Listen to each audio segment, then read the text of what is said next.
era do filisteu. Quem veio aqui para ouvir a palavra de Deus? É o mais importante, a maior revelação é a palavra de Deus. Isso que aconteceu aqui foi bom, Deus libertou, curou, mas a palavra de Deus agora é a boca de Deus falando com a igreja. Vem cá, pastor Diego. Manda já fogo no diabo, vai até as 4 da manhã. Deus mostrar, desce, entrega. Amém, amém. Meus irmãos, eu vos saúdo com a paz do Senhor. Para que ganhemos tempo, manuseie o seu exemplar da Bíblia, faça uso desse momento. No capítulo 6, versículo de número 11 a seguir, do livro de Juízes. Juízes, capítulo de número 6, versículo de número 11 a seguir. Eu já sou grato a Deus pela oportunidade que Ele me concedeu, na pessoa do pastor da igreja, missionário Lula, também meu amigo, pastor Solano, que eu tenho revisto aqui neste local, e todos quantos se fazem presente nesta noite. Eu acredito piamente que Deus tem uma palavra para o seu coração. E por certo, creia nisso, Deus falará com você. Neste momento, Deus reservou para falar com você. Se o seu dia foi corriqueiro, se o seu dia foi um dia muito agitado, não houve tempo de você ouvir Deus falar, Deus reservou este começo de manhã, esta madrugada, para ter um particular com você. Ele vai tratar com você de maneira poderosa todos os segredos do seu coração. Ele vai tratar de todos, vai responder às suas petições. Capítulo 6, versículo de número 11 do livro de Juízes diz assim: Então o anjo do Senhor veio e assentou-se debaixo do carvalho que está em Ofra, que pertencia a Joás, a Bizereíta, e seu filho Gideão estava malhando trigo no lagar para salvar das mãos dos midianitas. Então o anjo do Senhor lhe apareceu e disse: O Senhor é contigo, homem valente. Mas Gideão lhe respondeu: Ai, Senhor meu, se o Senhor é conosco, porque tudo isso nos sobreveio? E que é feito de todas as maravilhas que os nossos pais contaram, dizendo: Não nos fez o Senhor subir do Egito? Porém agora o Senhor nos desamparou e nos deu nas mãos dos midianitas. Então o Senhor olhou para ele e disse: Vai nesta tua força, e livrarás a Israel da mão dos midianitas. Porventura não te enviei eu? E ele disse: Ai, Senhor meu, com que livrarei a Israel? Eis que a minha família é a mais pobre em Manassés, e eu o menor na casa de meu pai. E o Senhor lhe disse: Porquanto eu hei de ser contigo? Tu ferirás aos midianitas como se fosse um só homem. E ele lhe disse: Se agora tenho achado graça aos teus olhos, dai-me um sinal de que é tu mesmo que falas comigo.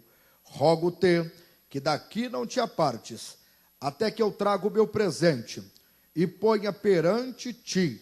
Então disse o anjo: Eu esperarei até que voltes. Tomei assento em o nome de Jesus.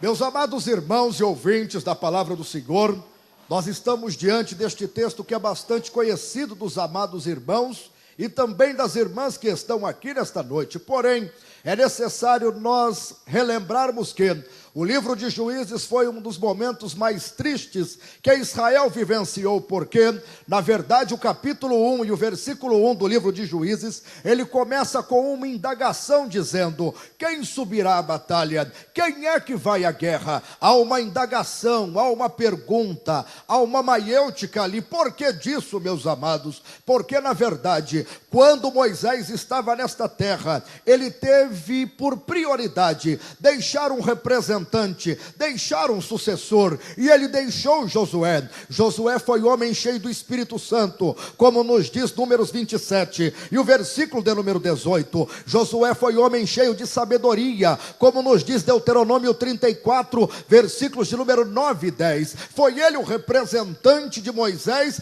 quando Josué, meus irmãos, ocupou o lugar de Moisés. Moisés foi a óbito, e então Josué ocupou o seu lugar. Mas na verdade verdade, quando Moisés estava prestes a passar para a eternidade e sair desta terra, ele teve todo o cuidado de deixar Josué, mas Josué não fez assim. A Bíblia nos diz em Josué 24, e o versículo de número 15, que ele disse: eu e a minha casa nós vamos servir ao Senhor, e quem quiser que sirva a outros deuses. Josué não fez uma coisa boa. Na verdade, meus irmãos, ele, ao invés de dizer eu vou deixar alguém para representar Deus diante do povo, ele se preocupou somente com sua casa, não se preocupou com os dias vindouros, e não deixou ninguém para poder representar o Senhor diante do povo. O povo ficou sem liderança, o povo ficou sem um líder, o povo ficou sem um representante. E sabe como é que começa o livro de Juízes? Quem é que vai à batalha? Quem é que vai à guerra? Quem é que vai pelejar pelo Senhor? Quem é que vai lutar pela causa de Deus? Quem é que vai dizer que o Senhor entrega a vitória ao seu povo? Não havia ninguém. E vou lhe dizer uma coisa: quando eles entravam na terra que o Senhor o havia dado, que era a terra prometida, eles tinham que expulsar todos os moradores da terra. E quem fazia isto? A liderança que tomava a frente. Mas como não havia liderança, a Bíblia nos diz assim, no capítulo 1, versículos de número 20 e 21 do livro de Juízes, que os jebuseus cresceu junto com os benjamitas, e os benjamitas não conseguiram expulsar os jebuseus. Agora já imaginou a terra que o Senhor havia dado ao povo escolhido? Eles estão dividindo com as nações pagãs, com as nações que não temem a Deus. Sabe por quê? Porque faltava alguém para poder expulsar os moradores da terra. Sabe qual foi a exortação de Deus no capítulo de número 33 e versículo de número 55 do livro de Números? Quando entrares na terra que o Senhor vos dará, não façais amizade com aqueles 7 povos, antes expulse-os, para que eles não sejam como espinho nos vossos olhos e aperte as vossas gargantas. Sabe o que Deus queria dizer? Não faça aliança com o inimigo. Quando você entrar na terra que o Senhor lhe dará, expulse o inimigo, mande o inimigo embora, porque o inimigo é intruso, meu irmão. Se você não expulsa ele, ele vai querer pegar a herança que o Senhor tem lhe dado. Aquilo que o Senhor tem te destinado é seu. O que o Senhor tem colocado na sua mão, é você que é o responsável em dizer: vai embora daqui, diabo, vai embora daqui, inimigo. O Senhor tem me confiado isto. E vou lhe dizer uma coisa: assim era nas batalhas. Você deve estar lembrado que em 1 Samuel capítulo 17, versículo de número 2, quando eles iam lutar no vale de Elá, o Golias começou a afrontar Israel, e ele não fez aquilo um dia, não, ele fez 40 dias, como nos diz 1 Samuel 17, 16, não apareceu homem nenhum, e ele começava a dizer, como nos diz 1 Samuel 17, 10, dá-me um homem para que eu lute. Era Golias afrontando o povo de Deus. Como não apareceu de Deus ninguém, meus irmãos, de Deus um homem para poder livrar Israel, sabe o que aconteceu? Golias começou a tomar espaço, e ele começou a entrar nas cercanias de Israel, porque o inimigo é assim: se você não toma uma posição, ele toma e entra no espaço que é teu. Mas eu quero profetizar nesta noite que Deus vai levantar homens de Deus, vai levantar mulheres de Deus, e vai dizer: neste local não, aqui neste local não, o lugar que Deus te deu é seu, a porção que Deus te deu é seu. Você tem que se levantar e dizer: aqui não, aqui você não vai entrar.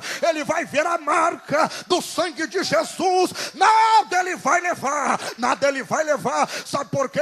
Deus tem nos deixado remanescente, como nos diz Isaías 1:9, Deus tem nos deixado representante.